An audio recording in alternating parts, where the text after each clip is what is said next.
Hey, this is Big Papa Pump Scott's Diner. Yes, it is me, Gerald the Poupée. Hey, this is Joe Gatto. Well, hello there. It's me, Harold the Puppet. This is Eric Young. This is Johnny Wrestling, Johnny Organo, and you are listening to Shootin' Poop. The following podcast is brought to you by the Johners Podcasting Network, found exclusively at WrestlingWithJohners.com. After our last post, we received an email from the Johners Podcasting Network Standards and Practices Division. It was brought to our attention that there were 50 plus jokes and comments about a member of our team's genitalia. Although we did receive a massive response, we now know that we have to soften our stance on what is and isn't allowed on our show. We know that the competition for viewers is very stiff, but we remain firm at being the best podcast on the Johners Podcasting Network. So going forward, we will never use the words anaconda, the pendulum, mushroom head, earth, wind, and fire, pet iguana, log, or any other sexual slurs about this member's penis. As it pertains to video, we promise there will be less dick and or penis references. One last thing, and even though many of you believe that currently the favorite pastime in the Earl office is a swell of a leader, we will not reference his dick any longer.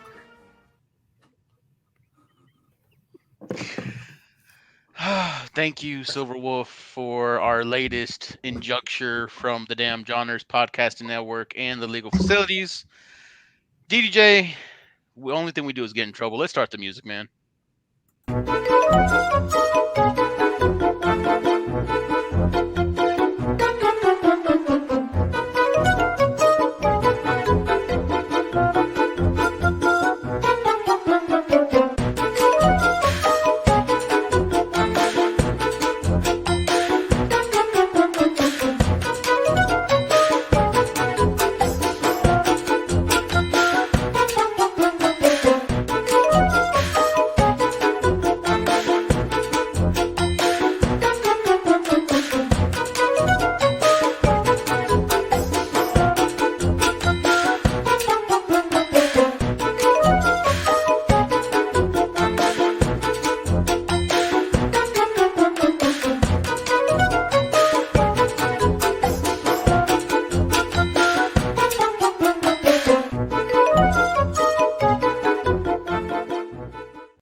You know what, man? I'm getting tired of that fucking song. It's the song, it's the video, it's the fucking DDJ waking up like he's just, oh, hey, everybody. No, I'm gonna finish. I'm finishing.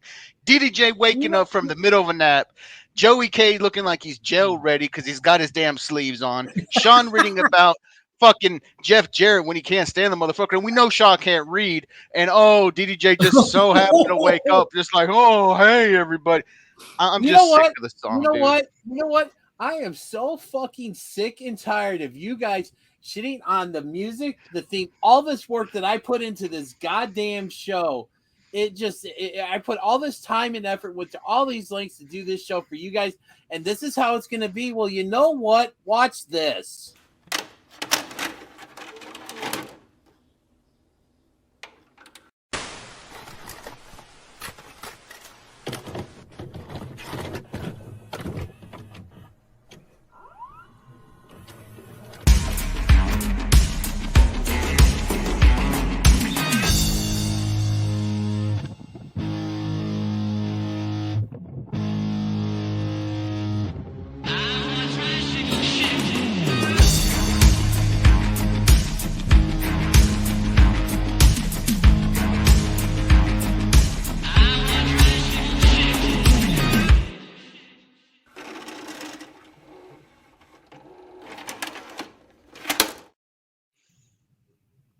There, are you happy now? That's what I'm talking about. Okay, then. Okay, what are we talking about today? All right, what a start to the show. Shit. That may be our best start ever. Oh yeah, best start ever. Gentlemen, we handled the world of WWE a lot last week. So let's start with them again. Yeah, well, hey, we can't make those jokes. No, you said handled. I didn't say nothing. Okay, you two-hand twisted. All right. So, talking about the two-hand twist, let's talk about the two-hand twist that happened on SmackDown. We had the reunion of KO and Sammy. We all knew it was coming. They're back together. We know they're going to go for those tag team titles. So, that leads a very interesting question. What the hell is going to main event Mania night 1? Because we know Cody and Roman has to go for night 2. Who takes the honors on night 1? Go ahead, dude. You was getting ready to say something. All right, I'll go ahead. So, after what we saw with them reuniting on SmackDown, which Jovan said was pretty much a foregone conclusion, we all knew it was going to happen. Man, though, that crowd ate it up, though, and it was great. And the reaction of that crowd to me said all I needed to hear. That match should main event WrestleMania night 1. Those 4 guys that put so much work into the storyline, they've earned it. Such a better story compared to Charlotte versus Rhea, which is going to be a great match. I fully expect that to be a really good one. And I would honestly, I wouldn't mind seeing that open night 1, because you open with, a title match and you close with a title match and stuff. But I just think it should be, and I think it will be, KO and Sammy versus the Usos for the tag titles. I think opposite of that. I mean, I'm not disagreeing, not disagreeing with you just for the sake of disagreeing. But I think that it's been since they've gone to a 2-night thing, like they're doing their best to make sure that there's equal time. And I feel like night 1 would be the perfect night to main event with the women, especially with Charlotte and Rhea. Rhea's hot, dude. I mean, she's the hottest female wrestler this year in WWE. I don't think anybody even comes close, other than maybe Bianca. But even then, I don't think people are as bought into Bianca's storyline as they have been with Rhea this year. I mean, she's a modern day China, except she can actually, no offense to China, but she can actually work. No, dude, I just mean like Rhea wrestles like a guy. She don't just wrestle guys. She wrestles like a guy. I like that. She's a solid worker. I'm not disrespecting China at all, but her skill set was her skill set. She was basically a female Luger, clotheslines, slams, big punches, presses, whereas Rhea is a wrestler, man. I mean, she is, off the ropes, roll on the ground, hold submissions. She knows what she's doing in the ring. And I think her and Charlotte are going to tear it down in that match. I'm hoping the ring rust for Charlotte isn't, because, I mean, she hasn't really worked a lot since she came back, unless she's on the road doing house shows, which I don't know for sure. But I think, you give the women night 1, let the boys close out night 2. Kevin and Sammy, it don't matter where you put Kevin, Sammy, and the Usos. There's a really good chance that match is going to steal whatever night they're on. So it don't really matter. I mean, are we really thinking that Cody and Roman's going to be a 5-star? I mean, it's going to be what it is. It's going to be a great match, and I'm not saying that it won't be, but I just think with the storyline with the Usos and Kevin Owens and Sami Zayn, it doesn't matter what night you put them on. As a matter of fact, if I was booking it, I would open with that match, because that would definitely get the place bumping to get the show started first night. I appreciate your take and stuff, but I feel like KO and Sammy versus the Usos would give you that ultimate cliffhanger to get you ready for night 2. I think that would serve as a better cliffhanger. Is it really a cliffhanger though? I mean, do we really think that Sammy and Kevin's not? No, I mean, here's a legit question to all of you. Is it really a cliffhanger though? Is there going to be a surprise? Do we really see Kevin and Sammy not winning this match? I think we see them winning it, but I think that we could see something happen. We really don't know what's going to happen. I mean, that's just my take, but that's your take, and you have you have every right to have your take and stuff. Either way, I think we're going to be very entertained with night one. What about you two gentlemen? What do you think, Jovan and Joey K? Jody, what you got for us since we've heard them fight their takes? Drizzling shits. It's fucking 2023. You think they're not going to give one of the women's matches the main event of the night? You're out of your fucking mind. Like, just on that alone, I don't give a shit about the story or anything like that. It's just, that's just how it's going to be.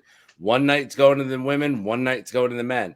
And this year they got Charlotte back, and they have like exactly what Sean said as far as Rhea. Like, she's the fucking hottest thing in all of women's wrestling right now. So they're for sure main eventing. And you know what? KO and Sammy versus the Usos is going to open night one. They're going to open WrestleMania with the Bloodline, and they're going to close WrestleMania with the Bloodline. That's the fucking story right there. And not to mention, it's better to actually have them on two different nights. They're not going to put both of those. They can't put those. Oh, absolutely. On the same night, because that will be like, oh, I only give a shit about night two. You know, I agree with that there. So it's a marquee match, but that's a match they need to open with that match, because nobody's gonna fucking like. You have to have the entire show to follow it. Yeah, because if they put them on like fifth, sixth, you know, on what, like, let's just say it's an 8-match night, right? For one. You know, I think it'll be like 8. So yeah, you put them on 5 or 6 in the middle. Good fucking luck following that. Holy shit. The crowd's going to be out of their fucking minds. So the best thing, opening match, night one, tag team titles, that fucking crowd loses their shit and then has the rest of the night to build up to the fucking main event again, because they're going to need it. Yeah. I'm gonna double down on that take, man. I think night one, that's where you can hide a lot of the weaker points in this pay-per-view at that point, because you put on a heater of a first match where one of your best storylines is going. You start with that, you can throw in something I don't care about, like Omos after, and I'm gonna be fine because I'm gonna be coming off the high of that match. Right. You can hide this scramble match they're having with Liv Morgan, Raquel, and whoever the hell else is gonna get in there somewhere if you start off with that heater of a match. Because right now you bought yourself some time, you bought yourself some cred to get the trash out of the way. Then you probably put Edge in there and Hell in the Cell, and you end with the women because the Judgment Day thing. Oh, it writes itself. Dude, Rhea's the hottest thing in wrestling because she alone got Dominic Mysterio over. Dominic couldn't get over, and she got him over. Dude, Ray couldn't get him over. One of the goats couldn't get him over. So you tell me that Rhea's not on fire because she got that little fucking doofus over in front of crowds. He's getting more mic time, and I gotta say, getting slightly better. Hey, dude. Prison Mike. Hey, dude, he's coming along faster than Jade Cargill. You got to give him that. Yeah. Hey, that prison time will do it to you. Oh, Jesus Christ. Oh, for fuck's sake. What are we talking about next? Prison Mike, boy. Prison Mike. Anyway, so, yeah, it's just that prison life, thug life over there. Anyway. Word. Let's get off the E because we'll transition back to E a little bit later on. Let's jump into AEW, gentlemen. We have a lot actually to recap off of a pretty solid Dynamite, a lot of rumors to kind of touch in about. Where do we want to start with AEW? Do you want to start with the Dynamite or do you want to start with rumors? Dude, I say I'd love to talk about that opening match last night with Sting, Darby Allin, and Orange Cassidy. I thought, dude, props to Sting. I know Joey K gets all bent up every time he walks into the ring, but come on, man. I mean, that guy still can hold his own in the ring. I love watching that dude work. And then that Orange Cassidy spot where that was classic. I love every bit of that first match. He's held together with fucking bubblegum and duct tape, bro. Like, that's why I don't want to see him. Like, he's gonna. No. I get it, bro. I get it. But you got to understand, we got to take into consideration that he might have 3 to 5 of those left in him, and he's not going to be like Flair. Die in the ring? No, and I just mean like Sting can still he can still go. He's shown. Wasn't there something about this is his last year anyway? Yeah, I think he's I wrapping think it so. up. His Yeah, I mean, I think contract it is is coming anyway. up sometime But, this I mean, year, and once his contract's done, he says he's done. Once his contract is up, so I mean, he can still go. I mean, he's not embarrassing himself. I mean, if you compare him to like the end of Taker's career or the end of Flair's career or a couple of these other guys that stayed around way longer than they should have, and the guy's holding up pretty strong and having. I mean, think of the matches he's had, man. I mean, there's been a couple of those where he was taking big bumps. And like I said, I cringe every time he hits a turnbuckle too hard or gets dropped too hard. Like they did that double power bomb on him last night, and I swear to God, I thought, oh fuck, he's dead. But when he's still going strong, dude, and I'm going to enjoy as much of Stinger as I can because he's not going to be there forever. Remember, Jovan, when we were at Forbidden Door when Sting was coming out for that 6-man, it was him, I think, Darby and Shingo. And again, I think that was against what? It was the Young Bucks and El Fantasmo, right? ELP.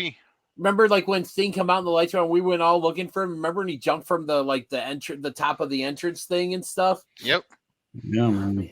He's taking crazy risks, but he knows this is his farewell. He's doing it the right way. He's being careful mostly. And, I'm down with it, man. I want to see Stinger get his flowers. He's not going to get any championships. He shouldn't get any championships. He don't need them. But let him have fun on his way out. He's earned it. Dude, Sting hasn't needed a fucking championship since like 1995. Like, which is good because he's also going to be the guy. Like, are you out of your fucking mind putting a title on me? Like, he would be too. Yeah, he would definitely be like, don't. Yeah. Oh man, I mean, if they put anything on him, it would be like maybe a trios title or like I could see that. Like, that because it's a team, but not with Dan.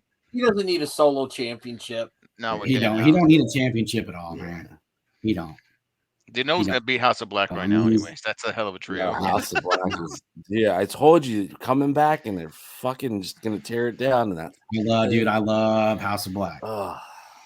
Hey, Brody King's gonna be at C2E2 this next weekend. I saw that, dude. I never wanted to shoot up there more in my life. If I can get that for next Friday off, I'm going. Nice. Yeah, if I didn't live fucking forever away, I would go up there. All right, so let's talk about the real elephant in the room here, which is this fucking absolute dog shit with fucking Hangman and the fucking. But oh god, like I want Hangman to go away for like 6 months and then come back as something different. Like I don't care if he comes back as the new version of fucking Doink the Clown. I just want to go away. Oh my god! Like, and I really like him. I really fucking like the guy. Yeah, like, see, you wouldn't know that you really like him. I didn't know that you really liked him. You wanted to be Doink the Clown, dude. I just mean like this. Like, he doesn't have a good feud or anything. This whole fucking thing with Moxley is just so bleh. Like, I haven't liked it from the start. I haven't either because I don't know why they felt the need to turn him heel, Moxley and the BCC heel. Who the fuck knows? Are they heel though? Yeah, kind of.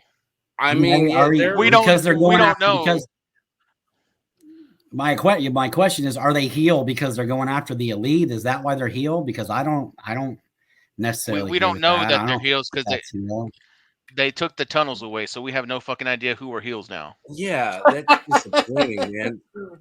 Nice. But like, so that's it's just a huge problem of this fucking character.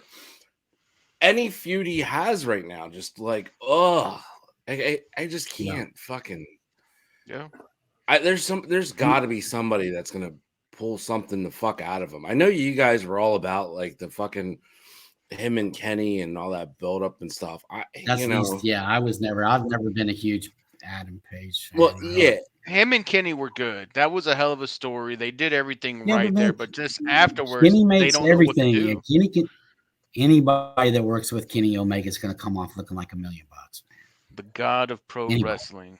I mean, I am so fucking over his booking. And it's like every storyline he's in is so felt like what the fuck was even the ending? Like he comes back to the show with the 2x4 to God, save Kenny. fucking 1998 Raw's War.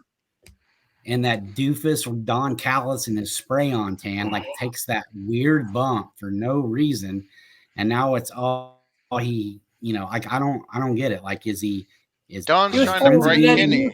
Eddie Guerrero. Yeah, Don is trying to break Dude, Eddie not away now, from man. the elite, man. That is fucking sacrilegious, and don't ever fucking compare Don Callis to Eddie Guerrero again, dude. Don't ever do that. Wow. We almost lost a friendship.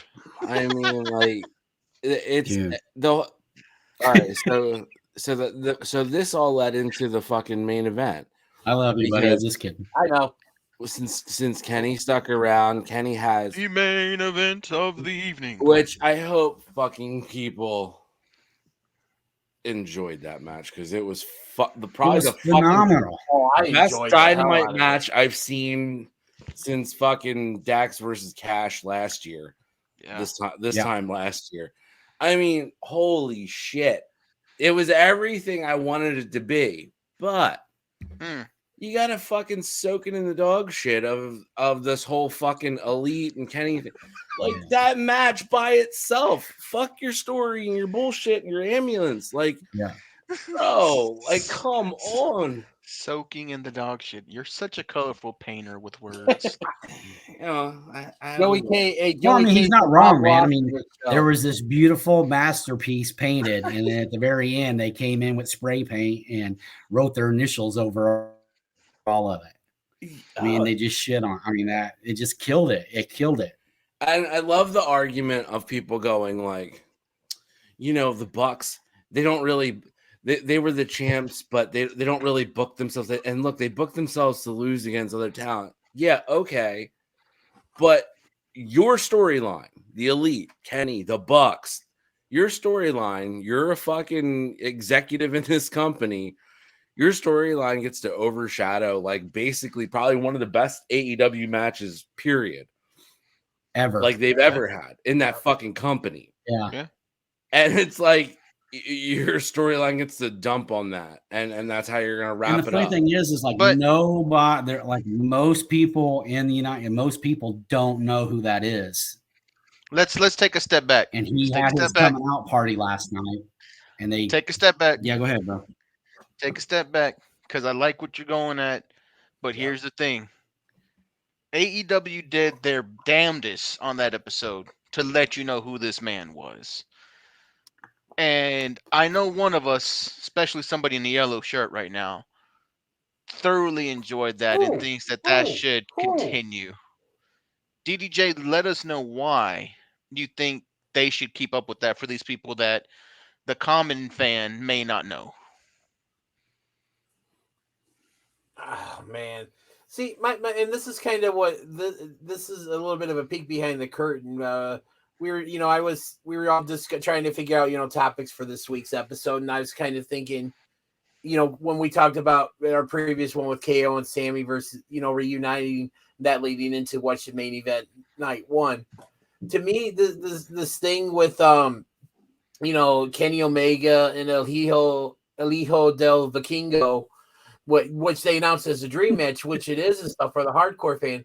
But I couldn't tell you how many people I saw on Facebook and Twitter be like, who is this, El Hijo del Vikingo?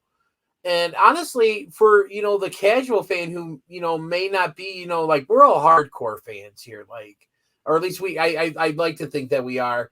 But there's a lot of people out there that are more of like the casual viewer that are like, okay, who's this guy that's going up against Kenny Omega, And sometimes I think that AEW, while they have their hardcore fan base, and I think they need to do a little bit more maybe to try to attract the casual viewer. And because that's really the only way they're going to grow their viewership is it by bringing the casual viewer, because the hardcore fans are going to sit there and tune in every Wednesday night at 8 Eastern after Big Bang Theory reruns it air on TBS and stuff.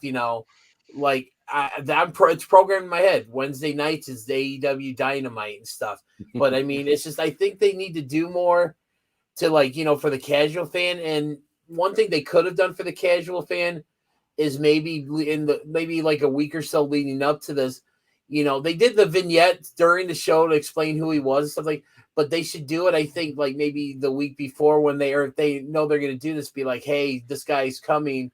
Here's a little behind the scenes, or a little bit of a look at him, just so you new fans can familiarize yourself. I mean, I think they need to start.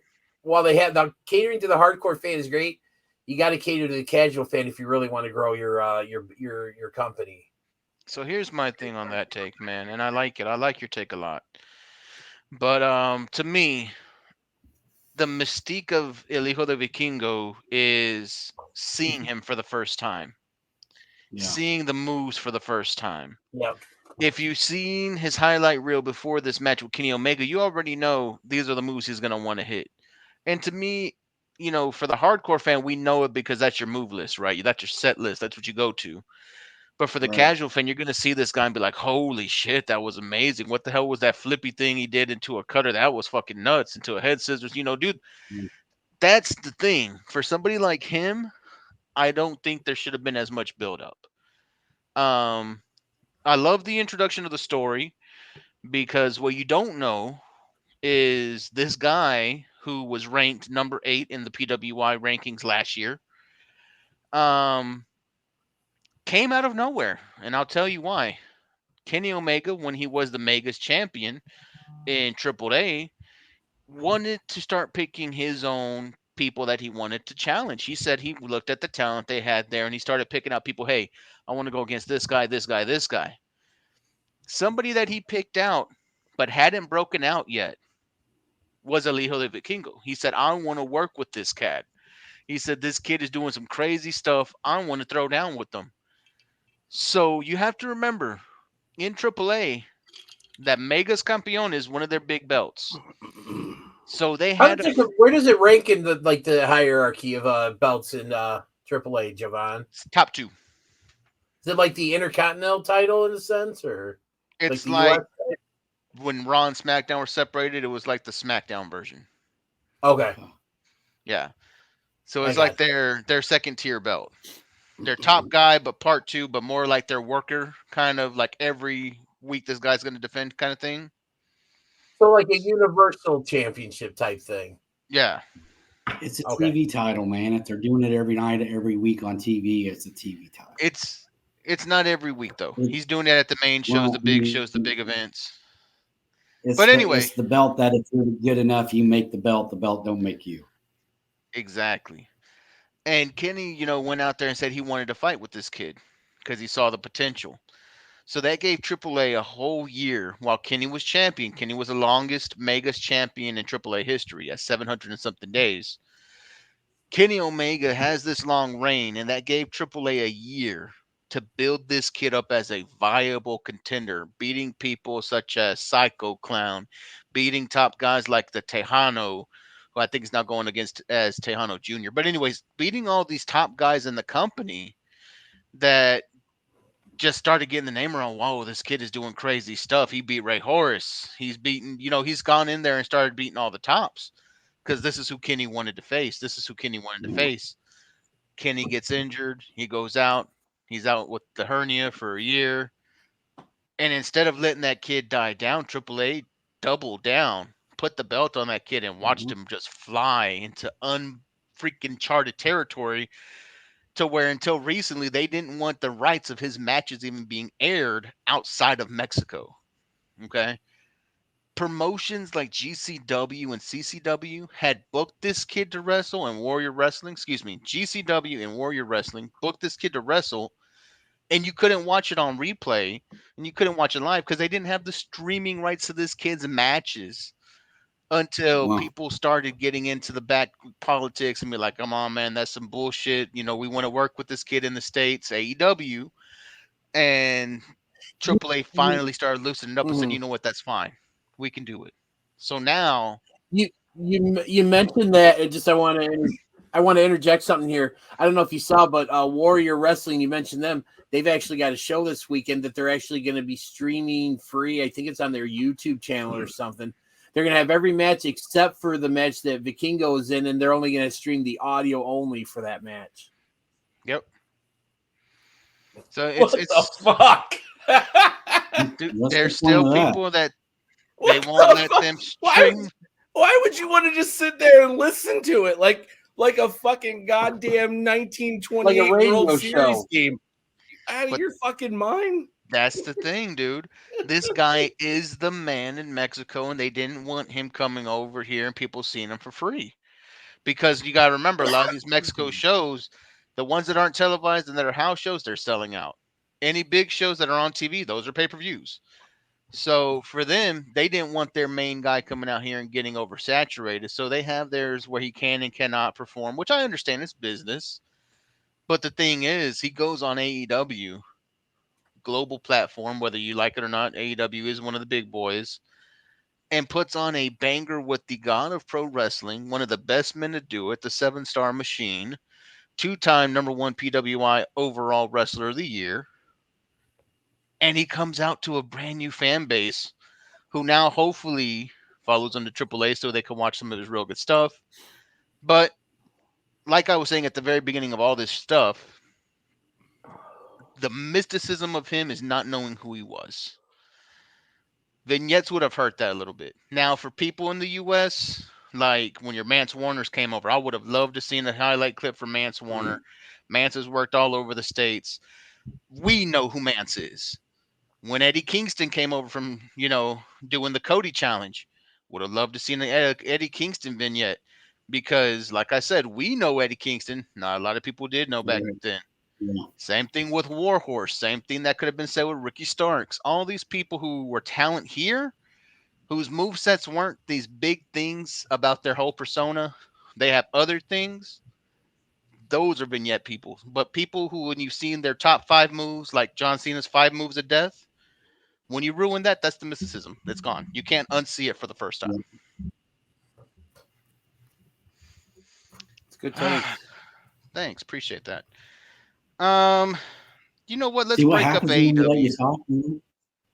I know. Instead of fighting over the same take of whether or not the women should fucking main event night 1. Who was fighting? I'm just joking. I know we all love each other. You're here. just having a healthy debate. It's a healthy debate. No healthy debate you. You know what though? Well, you I are a wanna- master Some of us are debater. So. masters of it. Oh, no penile jokes. We've promised the Johners and their Johnsons. I never said. Hey, I never said anything about that. I said you were a master debater. You're pretty good at debating. I bet I am. I hate Like it, a dude. fox. I know you Got do. your hands on the pulse, buddy. Got your hands on the pulse. That's not all he has his hands on. That's surprising. Sean is eerily irritable today, as always. It's the old man juice.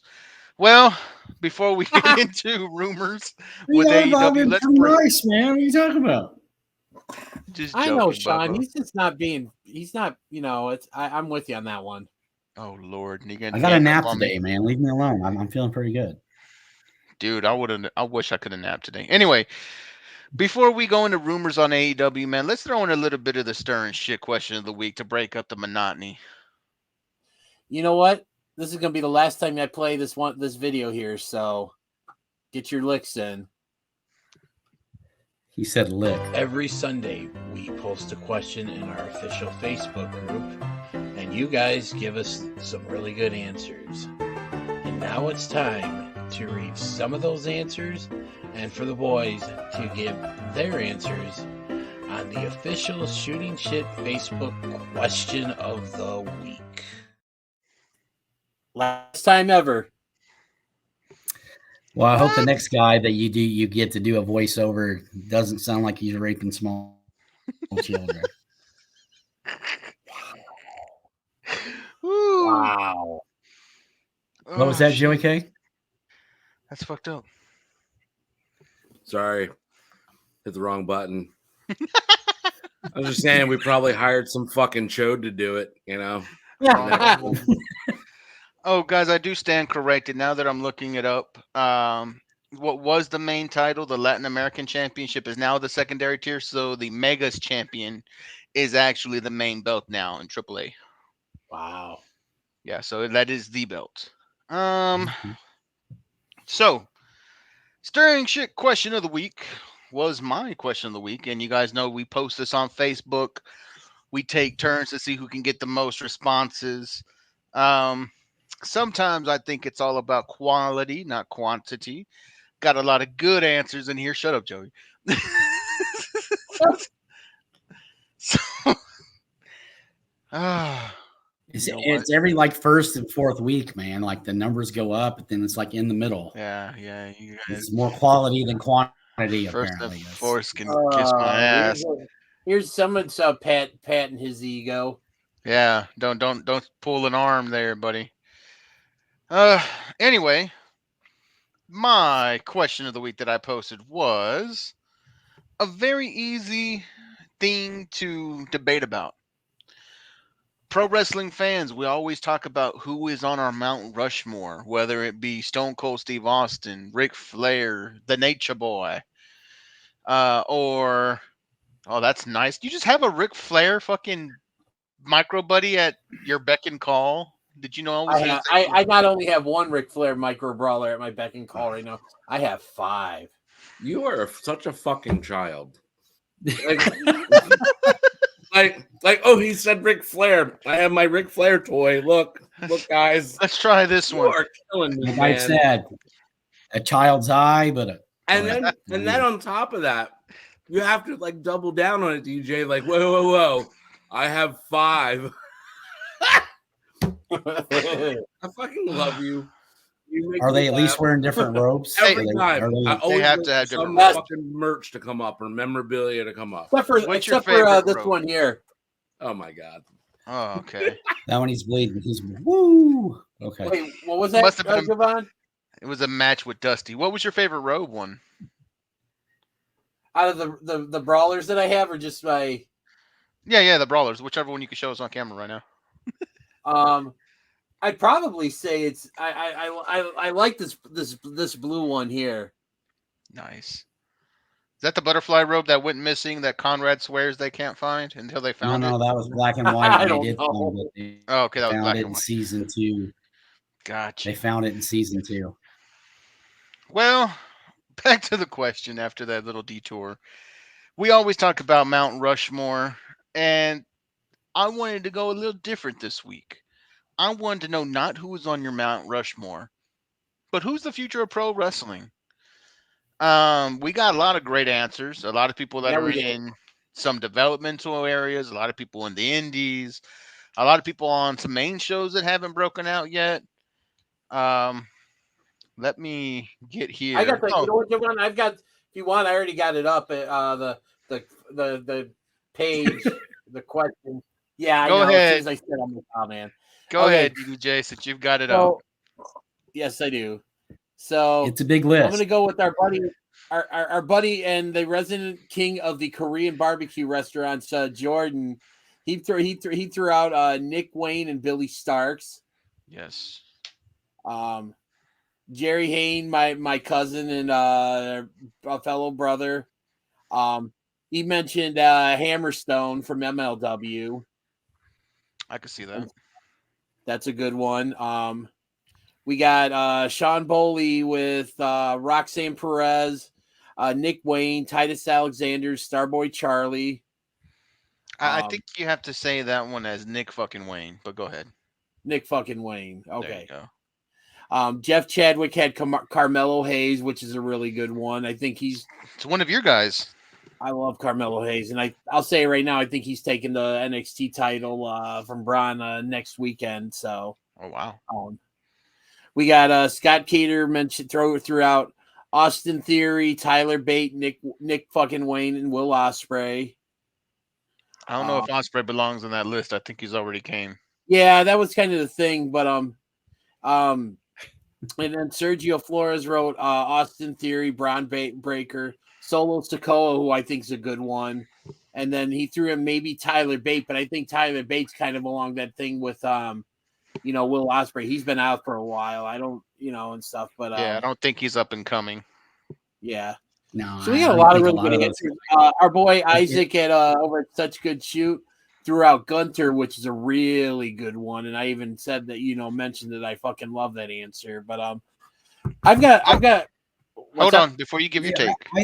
Okay. I think if you've been on TV on WWE TV for more than a year, you really can't be considered up and coming anymore.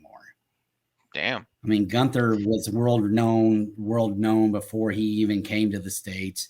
He's the NXT Europe UK champ. Then he was the NXT champ.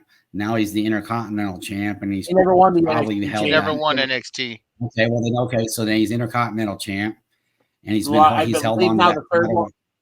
Yeah, it's like he's got the third longest single reign right now behind Savage and the Honky Tonk Man. He's on Honky Tonk's heels.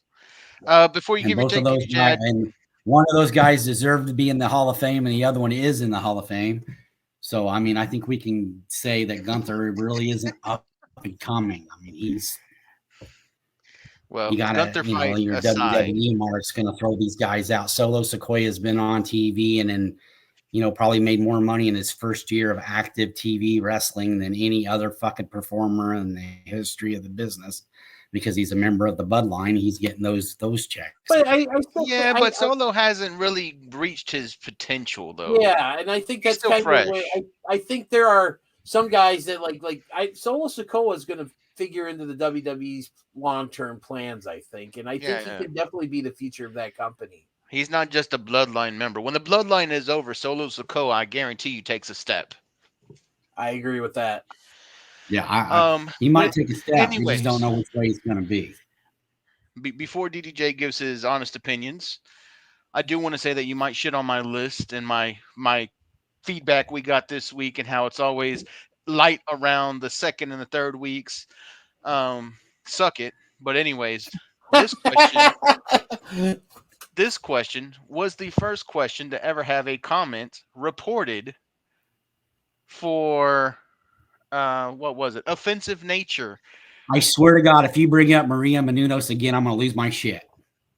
Because Maria Menounos was mentioned, and then somebody said anybody but Maria Menounos, and that got reported for offensive. That was Jerry. And I believe somebody also made a remark about, whoever made that Maria Menounos comment should get out. Can't remember who that was. Yeah. We do love Ty, though. Mrs. Silverwolf, maybe? Yeah, I think it might have been Silverwolf. Yeah, it was Mrs. Silverwolf, actually. Was it Mrs. Silverwolf? Yes, sir, it was. All right. She's got some huspa, as we used to say in the old country. Take it away, DDJ. I'm sorry. All right, no, that's good talk. So for me, I'm going to pick one man and one woman who I think let's say we're 2023. I think you can definitely see these guys too in the next 5 to 10 years, like being big time players.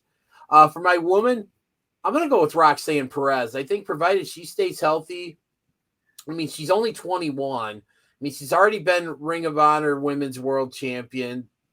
She's now, I don't know if she still is or not because this whole story going with her right now and stuff with the NXT. But, I mean, she's young. She's going to just get better and better. And I could definitely see her being, like, the face of the women's division down the line when, like, the Charlottes and the Beckys and the Rheas, they hang it up. And I think Roxanne Perez is going to be someone that you're going to see. And for my male, you guys know, and I've talked about this person to and on the show and in the show chats and everything. And this is actually someone who I saw wrestle a couple months ago at CCW, and we're actually all four of us are going to be there live to see this guy perform person, and stuff. I'm going to go with the 16-year-old Magnum McLaren. And I know a lot of you people out there are probably wondering who. Go look him up on YouTube. The dude is only 16 years old. He's from Canada. He's trained with Jacques Rougeau. His father's the original Great Malenko. I mean, this dude has got wrestling in his blood. He's so well poised. He's so polished. He's so smooth. Oh, and did I mention that he's 16 years old? We had John Bullard on for a couple weeks ago, or I was talking with him, and we had talked about Magnum McLaren when we were interviewing him. When we announced our partnership with CCW, and he spent some time talking about Magnum McLaren and just the reactions that some of the talent backstage had when they found out he was only 16. And it's just, you guys are, you know, Joey K, Sean, and Jovan, you guys are going to really be in for a treat when we go to that show in May, because just like I said, you're going to look at this kid and be like, yeah, this dude is the future. So for my women, for the women I got, Roxanne Perez, and I'm going to go with for my male, I'm going to go with Magnum McLaren. Look him up, guys and gals. Who's next? Silver Wolf or Joey K? Oh, we got snacks. All right, I'll go. Yeah. Me.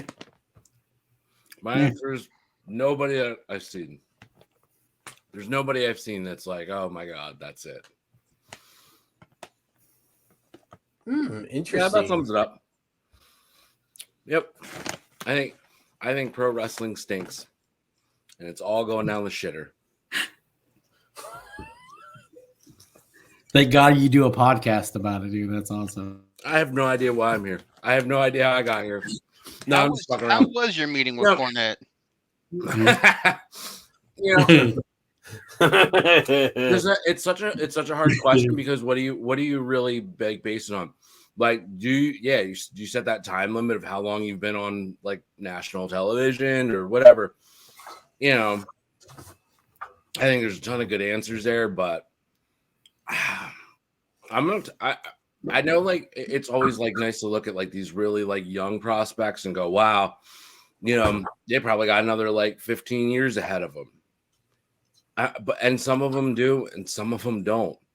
So I'm taking it more of somebody who doesn't have that national exposure in one of like the big two companies, for instance, but is probably right now getting into the prime of their career and is hot right now as the fucking bloodline has been in this whole story. I know, you motherfucker. Fucking Jacob Fatu is it. I gave you plenty of time. I gave you all the time if you wanted to go, and you didn't. Fuck you. You fucked yourself. That's what you did. You fucked yourself. Turn next shirt. You fucked yourself.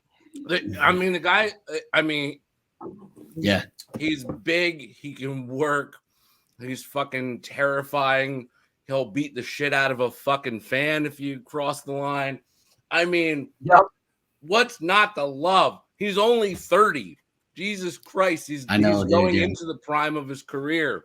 Like, if you put him on national television next year, he should be champion of fucking AEW. Like, without a doubt, would be a monster fucking just absolute. And just let him be a fucking hood rat fucking Samoan brother. Like, give me that. Don't give me the fucking, we fucking face painting him up and the bullshit like you do with every other fucking Samoan through the history of professional wrestling. Right. Give me that motherfucker straight fucking hood rap coming out like, oh shit, he's gonna fucking murder somebody. I will be excited and I'll watch it every week. Silver Wolf, you got another one, or you just gonna double down on Jacob Fatu? Fuck you, dude. You owed me that one. I got you last week.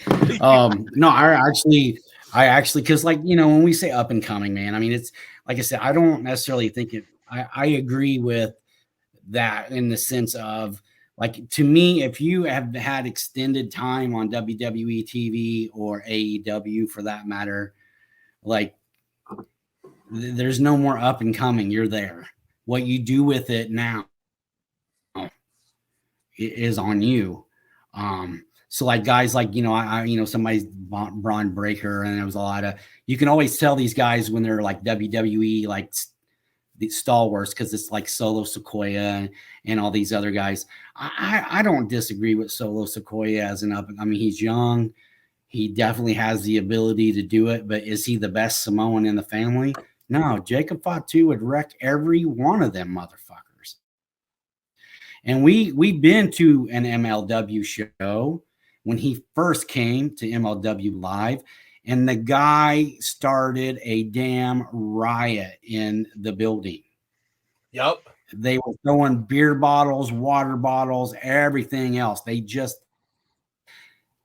Contra come out and decimated everything. And that backflip off the top rope. The guy is everything that Umaga was, but as athletic as Jimmy and Jay. He doesn't need the makeup. He's not Umaga 2. He's none of that stuff. If somebody don't start paying Jacob Fatu some money, he's going to end up going to Japan and just making his own way like Tama Tonga. He will be huge in Japan. He will just be a beast over there. They will put every piece of gold they have on that guy. Another guy that I feel like is somebody that could really just like make a dent in the universe given the opportunity is Mance Warner. I don't understand why this guy is not on a big show. I mean, the guy he's Dusty and the Horseman and the Midnight Express and everything that was great about the NWA and WCW back in the day, all wrapped up in the same guy. I mean, he's an old school wrestler who can work in the ring, got a great promo. He's funny. He's entertaining.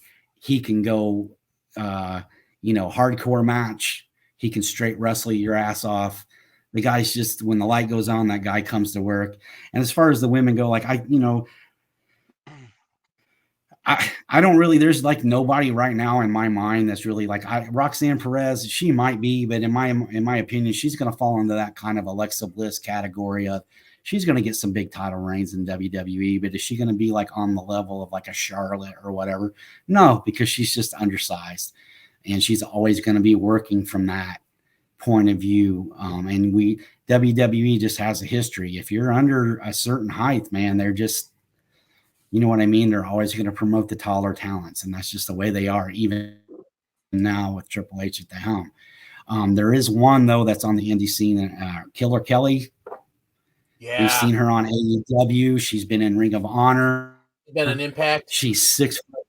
She's been in Impact. She's 6 foot tall. She's athletic. She's young. And I think that, and she can have some great matches. Like I'd like to see her work with the likes of like a Jade Cargill or a Jordan Grace, or because she's that strong, that athletic. I don't see anybody up and coming on the two bigger shows. Jordan Oliver in MLW.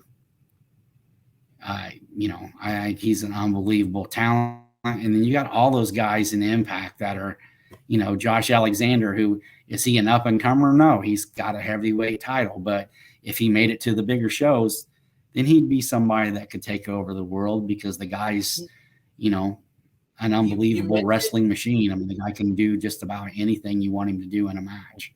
He's got the look, the ability, the promo. You mentioned Impact. There's one guy in there that I think we all believe in. I know I believe in Joe Hendry. Okay. DDJ. All right, Jovan, what about you? This was your question.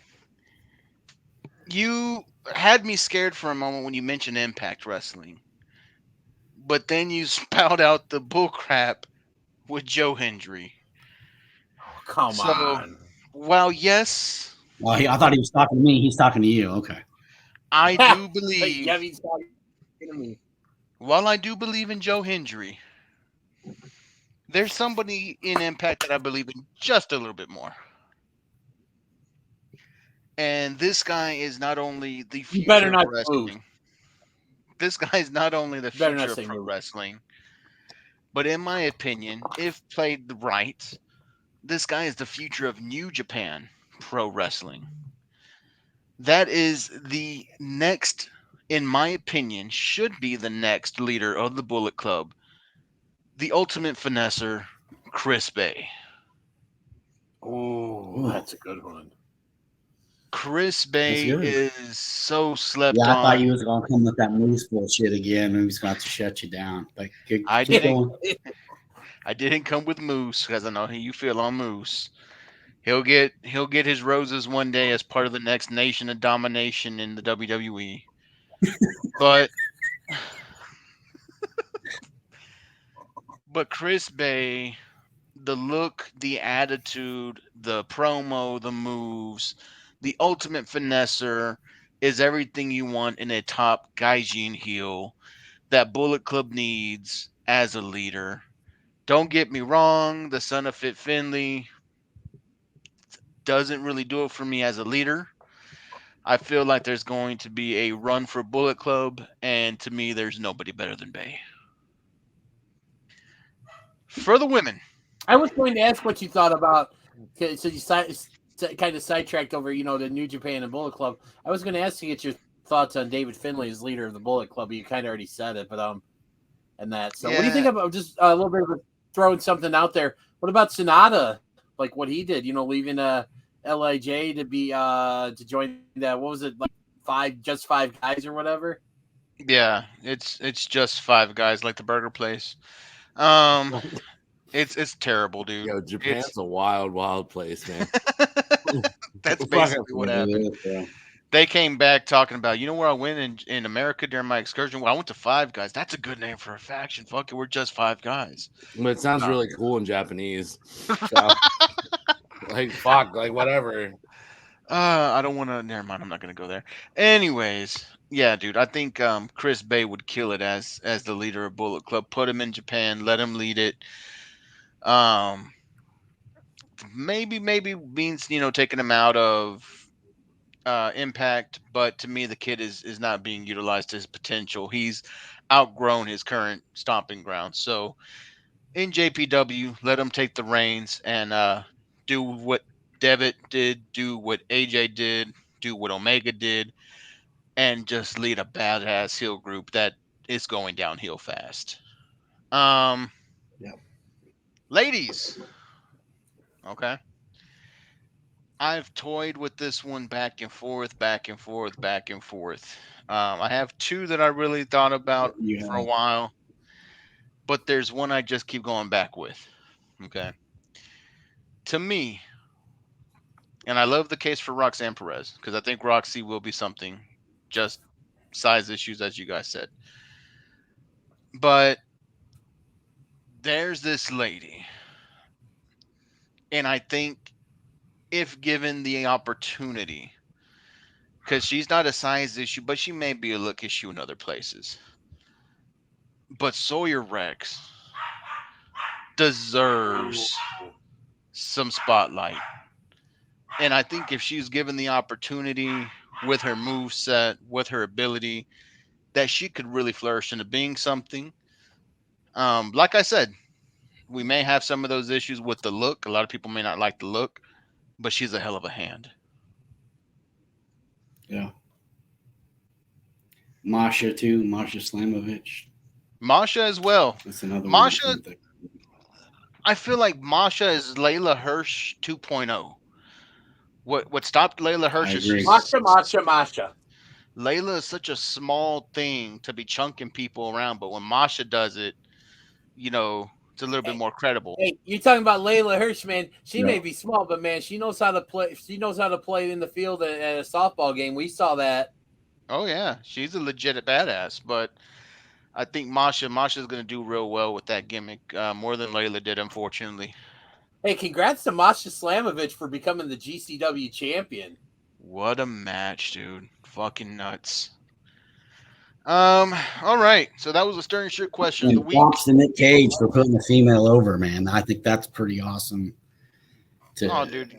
Like there's that big debate going on right now where pro wrestling should be genderless, and here's GCW being at the forefront of that. So, dude, Nick Gage just likes to fight. I don't even think Nick Gage understands he was champion. He just shows up and they give him a belt. They're like, hey, we need you to go out there. I think Nick Gage knows exactly who he is. Yeah. How do you rob a bank without a fucking bandana over your face and you wear a bandana to the ring every fucking night? Must have been in the washer.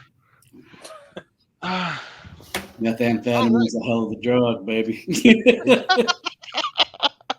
Wow. It was that clear stuff. Anyway. Gage is such a fucking good up and comer. He's the future right there, man. Future pro wrestling. Yeah. Nick fucking Gage. Been hearing things about this Billy Gunn guy. Seeing him get in the ring. Real up and comer. Generational talent in the tag team divisions, I hear. Just going from the being a fucking valet to the ring, and he gets in there, man. He's got some talent. Yeah. He's a hell of a scissors. Kid's going places. Look at that merch money, baby. Isn't that funny how Billy Gunn is always falling into like the merch money? Like they made like 6-figure checks every month when they were with DX, which is the most money Billy Gunn ever made.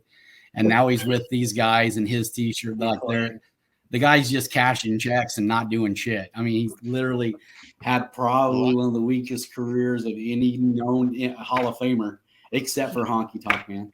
And he's made more money in t-shirt sales than most of the guys that are in the Hall of Fame. Bro, he is that man has fallen into fortune so many times. I told you, right? But goddamn, he looks good at his That age, guy's so though, rich. doesn't he? Shit, hell know, yeah. dude, and he's so rich that even his stupid ass kids are making a living doing it.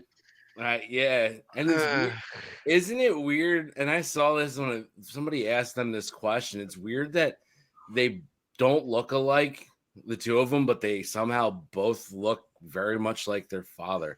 Yeah, in different Fucking parts of his creepy. career. Yeah. This is 1990s Billy Gunn. This is 1980s Billy Gunn. Yo, it is so fucking creepy. I'm like, oh, that's so weird. I can't fucking look at it. And you're so obviously Shawn Michaels marks, man. You see the way they come out the ring last night. Yeah, One of them the was old wearing white Oh, caps, and the other one Jesus, had yeah. I'm pretty sure one of them was wearing Shawn's actual leather jacket. You know, the one with just the shoulders and the sleeves. And nothing Yeah. else. Yeah, the one where his tits are hanging out. Pretty sure they looked like they were going. No. Anyway, never mind. I'm not going to go there. Right. Anyways, let's wrap up with a little bit of AEW rumors before we hit final thoughts, guys, because we're going into our hour time now. AEW rumors. Not only is there rumors around CM Punk, but there's rumors around All Out. We will toss both of them out, shoot on both, so we can move on. AEW rumor regarding All Out. Apparently, they're looking to maybe move it from the Now Arena, which, if you guys have been in Schaumburg, it's a pretty small arena. Always felt like they can do that show bigger because they've had it there every fucking year. Yep. They're saying that it might now be moving to the United Center. Yep. Which is a massive fucking arena. Well, in relation to the Now. It's where the Bulls play, baby. Where the Bulls play. It's where I got lost during fucking Forbidden Door. Hey, Because and guess what? Didn't they fucking championships won in that building? I recall, didn't AEW run a show there already? Yeah, They run 2 shows there. they They ran did. 2. And then And Mike Punk came back. didn't they sell that out without even knowing Punk was actually coming back? Yeah, it's just a rumor, yeah. They sold it out on the rumor that Punk was coming back. Yeah. Weird how it's they sold it out on the rumor that Punk was coming back. Yeah, it's very odd. Yeah. Yeah. So what are we saying? We think Punk's coming back and all out? Confirmed. Market confirmed? Well, listen, Eat your heart out, Moses. I don't think Tony Khan's afraid of making money. And I think He we needs all it know that those with 3 that- chuckleheads know that Punk in their locker room puts more money in their pocket. So Yeah. Tony needs the money, man. You can tell that his dealer's gotten weak on him. Some of the matches are starting to make sense. So he needs to get back on that good dragon. I wouldn't Anyway, really have fun. the other one, the Punk news. Who knows the Punk news? Because I briefly read it. I don't know it enough to dictate it out to everybody. Who knows the Punk news? Well, he did post on Instagram today after Meltzer's post, Of course you would know. basically Go ahead. stating that everything that Meltzer said was a lie, which I'm, shocked because Meltzer's so forthright and, all of his information is usually right on point. Oh, yeah. Outstanding member of the Dirt Sheet Mafia. But, I don't just from what I've read and everything, that like I don't know that there's any truth to the rumors. He didn't deny it, but I can see Punk wanting to come back just because, you know, with all the talk and all the people running their mouths. That's one thing CM Punk's not afraid of, is walking to in the locker room and saying, "Fuck you, I'm here." So, and I like to point out that at our New Year's show, my 2 predictions was that Mercedes Moné was going to go to Japan and win some titles, and that CM Punk would return one way or another to AEW this year. So, well, one of them was a damn given. The other can one see it happen. is still a snowball's chance in hell. So But we'll see it's what happens. professional wrestling. They're pretty much all gives. The other Punk news was that didn't Dax say something about Punk wants to wrestle again? He's getting fired. Yeah, Dax did say that. And now since we're on them, FTR versus the Ass Boys, or the Gun Club, sometime soon for the AEW Tag Team Championships. If the Guns win, FTR is out, which according to Dax, they made their decision on what they want to do with their future this past week. And we'll probably find out a little bit more about it as the days go by. He does have a booth kind of, podcast live thing set up at WrestleCon. Who knows if we hear anything by then. Does FTR take these belts, or are they gone back to the E? Dude, I just don't see them losing to these fucking clowns. I mean, and just for the, if we're talking about, these certain things like people do in the wrestling business, like a shoot, in my opinion, like those guys spitting, like legit spitting in those 2 guys' faces last night. That didn't look like they were expecting that. Yeah. I mean, those 2 men looked like they were legit ready to kill somebody. So I don't know if that was just the Ass Boys taking it on themselves to do that, to get heat for the story or whatever. But, I don't know. I don't see FTR going back to WWE, because they're going to be limited there the same way they were before. I mean, it's, Triple H took care of them in NXT. They'll get title runs, but I mean, WWE's pretty tag team heavy. I see if they stay in AEW, they have the ability to go to IWGP and New Japan and Ring of Honor and AAA, which is all stuff that they like doing. So, and FTR is like a worldwide team, man. I don't, WWE is an island to itself. And until, if and when Triple H ever opens that door, then we might see more talent going back there and working there. But I think you go to WWE to win belts in WWE, they've done that. And now, to anybody to say that they're not the best tag team in the world right now, I don't know who else would be up there. All right. Everybody agree with that? FTR probably takes the belts and stays? Yeah. Yeah. I mean, why would they tie themselves back up? Yeah. They talked for so long about wanting to go to Japan, wanting to do this, wanting to do that. The only way you can do that is if you stay outside of WWE. And John's right. They won every fucking tag team title there is there. Why do they have to go back now to prove themselves against fucking Braun? No, dude, I mean, they're on par with yeah. It would have to be money. Strowman and Ricochet, and it would have to be like guaranteed ungodly money. Yeah. Oh yeah. Like we're gonna go here, work 3 more years, and retire on this money kind of thing. And I just don't see that happening. Tony Khan will pay whatever he's got to pay to keep him there. Yeah. Well, shooters, we promised to keep you at a good time tonight. So I had another question, but I'm going to set it up for next week to give you guys some time to think. Next week, we will officially, if we record on Thursday, be on night 1 of the WrestleFest. That is WrestleMania. That is WrestleCon. That is the Collective. That is everything else in the goddamn world that's going to be going on in those 4 days between Thursday, Friday, Saturday, Sunday. Be thinking about it. I want to know what you guys are most excited for in that weekend. We could hit it next week. Or if you guys want to do it quickly, we can do it now. Do it quickly, because I think next week we should probably just talk about, because I'm sure by then we'll know what's what for WrestleMania. And I was figuring, we'll definitely be spending a lot of time talking about WrestleMania next week. So, well, then what are you guys looking forward to next week? Honestly, I'm looking forward to Super Card of Honor because I think it's shaping up to be a pretty decent show. Speaking of which, they announced, I think it was announced on Ring of Honor TV tonight that El Hijo del Vikingo is wrestling Commander at Super Card of Honor, which should be a pretty damn good match. They announced all the tag teams for the Reach for the Sky challenge and stuff. I think Super Card of Honor is going to be really good. And then, of course, WrestleMania.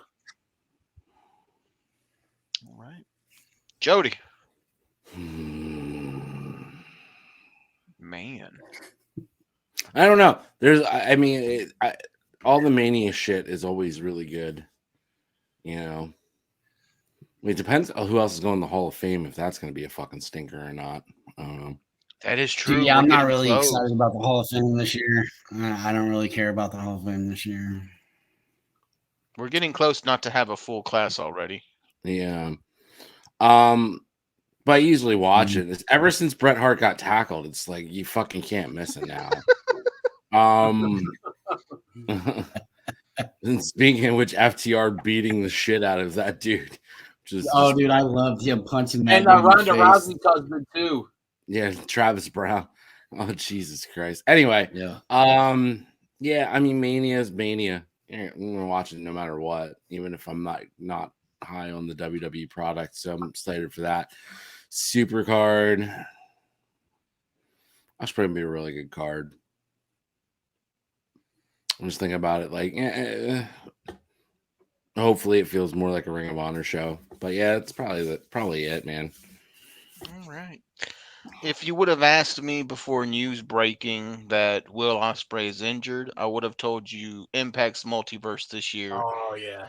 With NJPW, to me, looked like a show stealer, especially with Speedball going against Will Ospreay. I think it's still gonna be a good show, bro. It's still going to be a show worth watching, but it did take a step back, if I'm being honest, and what I'm more anxious about.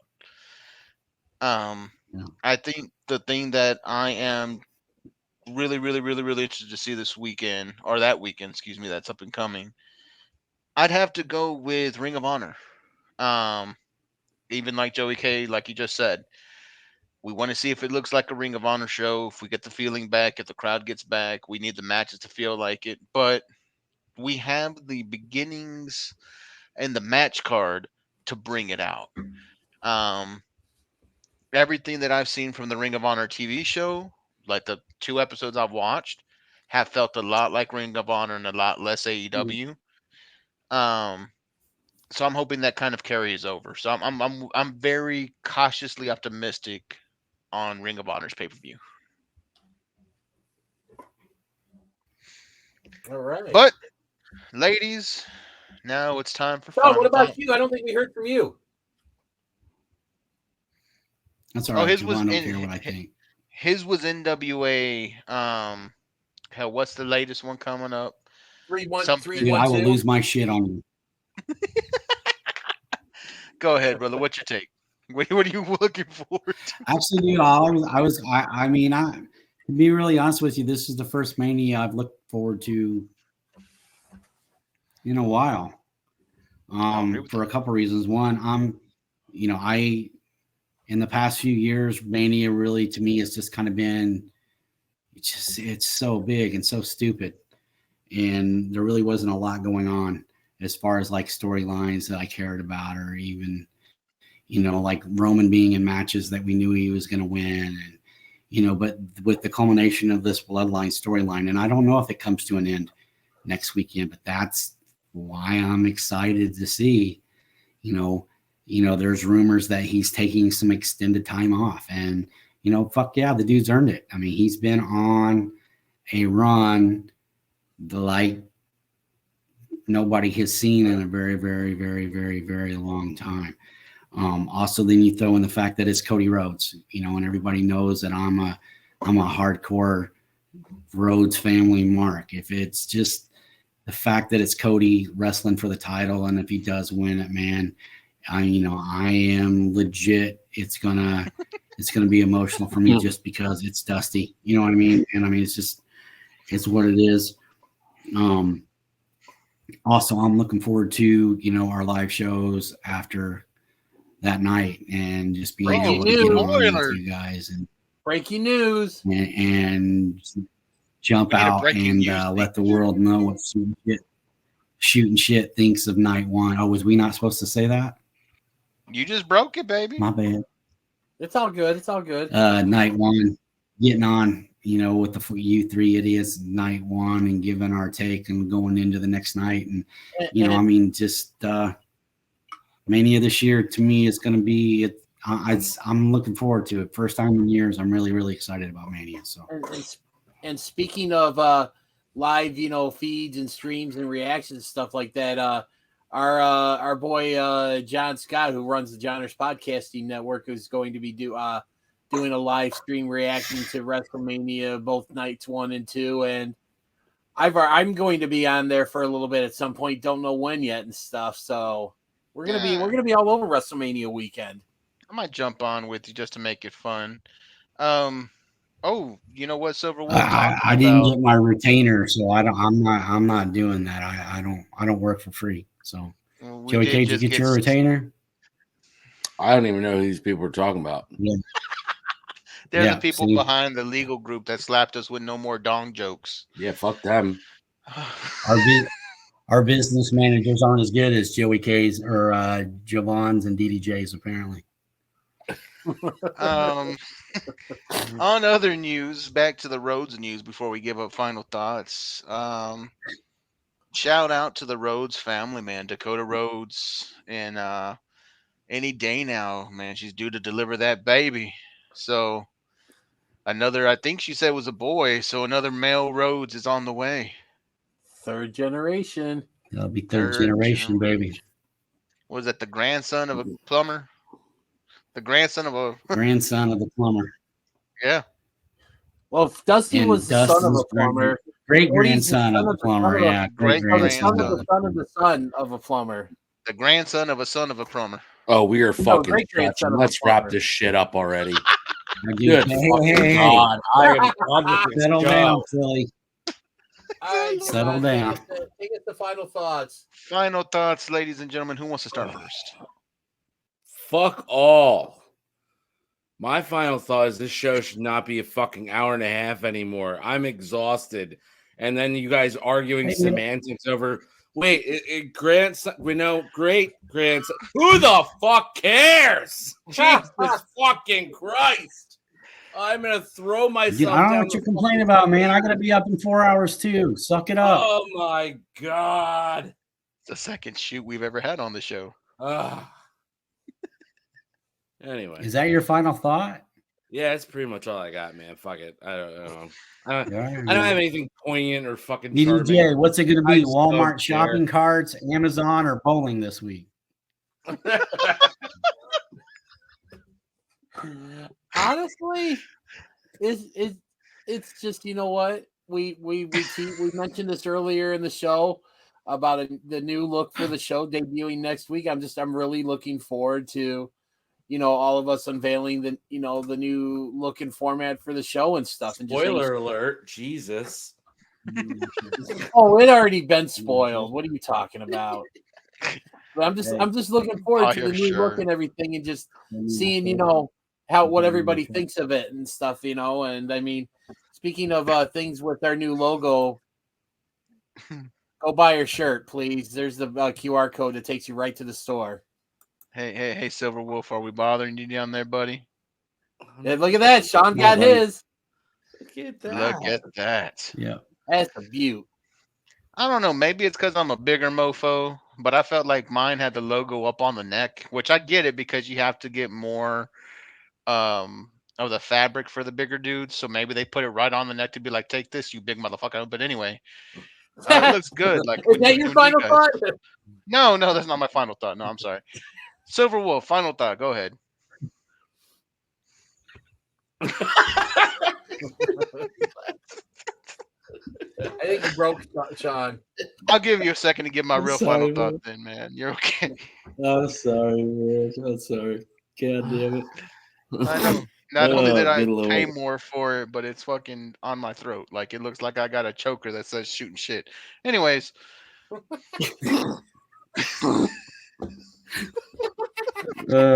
fuck's sake, for fuck's sake. Oh man. Yeah, we got a lot of stuff going on, man. I'm excited about not only WrestleMania weekend coming up and what's going on in the wrestling world, but also with us and our podcast and what we're doing here and the feedback we're getting from people. I actually I wasn't going to tell this story, but I'm going to tell it.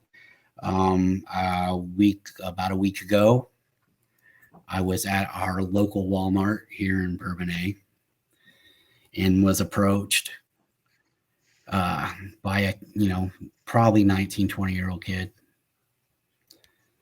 Literally said, "Hey, are you Silver Wolf?" And I kind of laughed about it because like nobody calls me that but my wrestling friends, and that's it.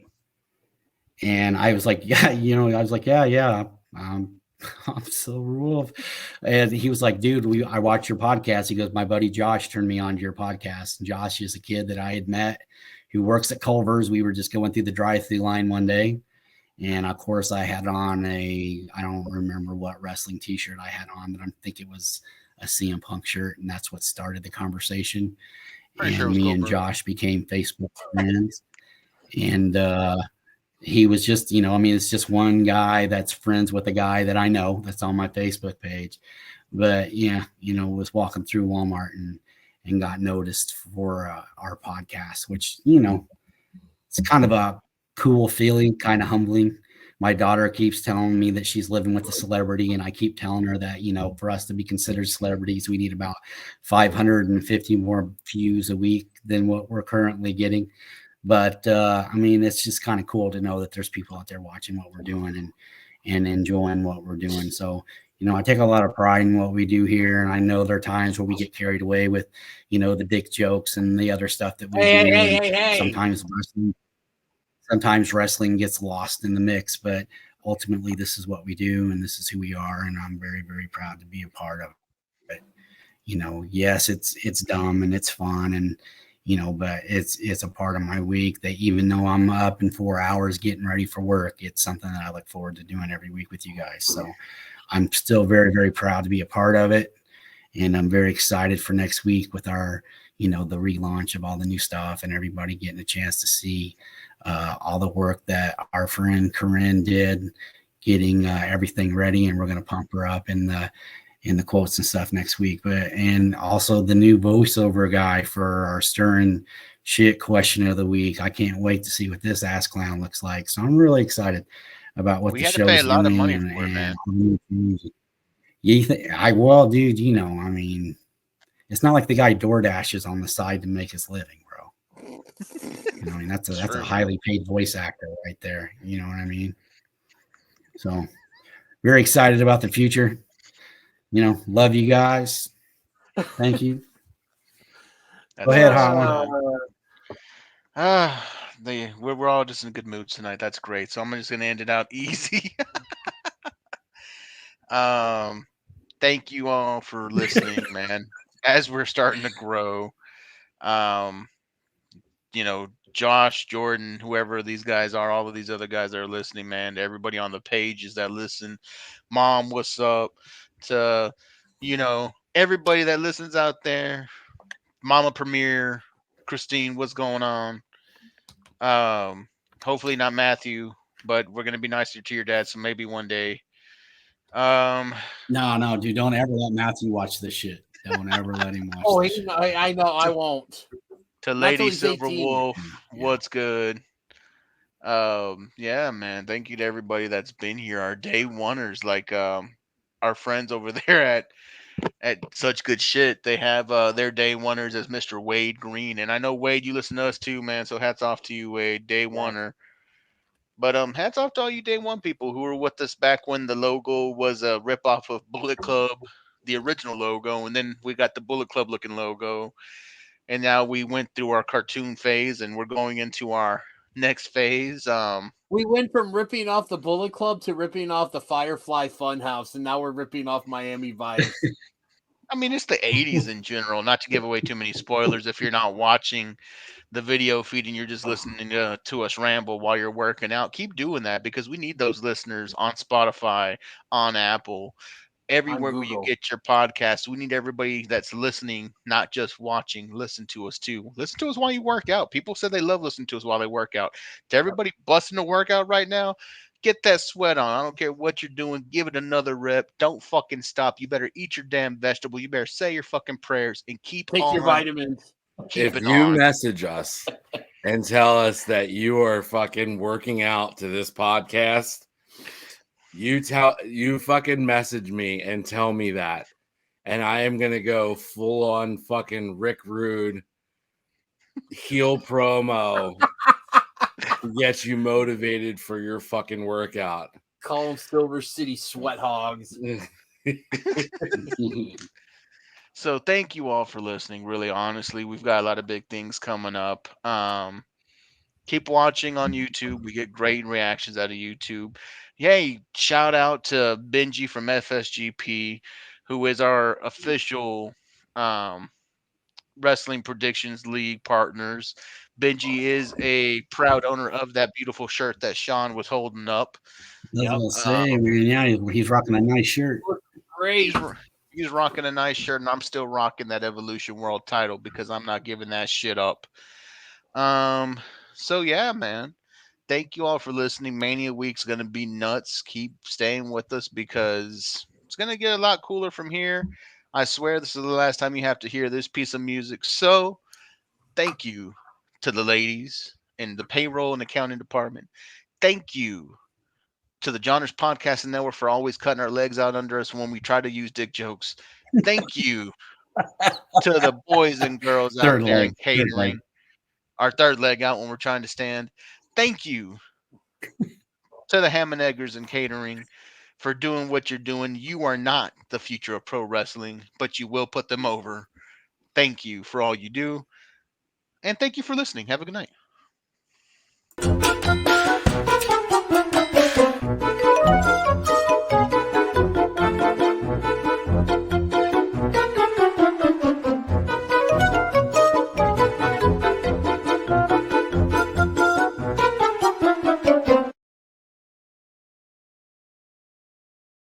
Don't forget to like and subscribe to the show on YouTube.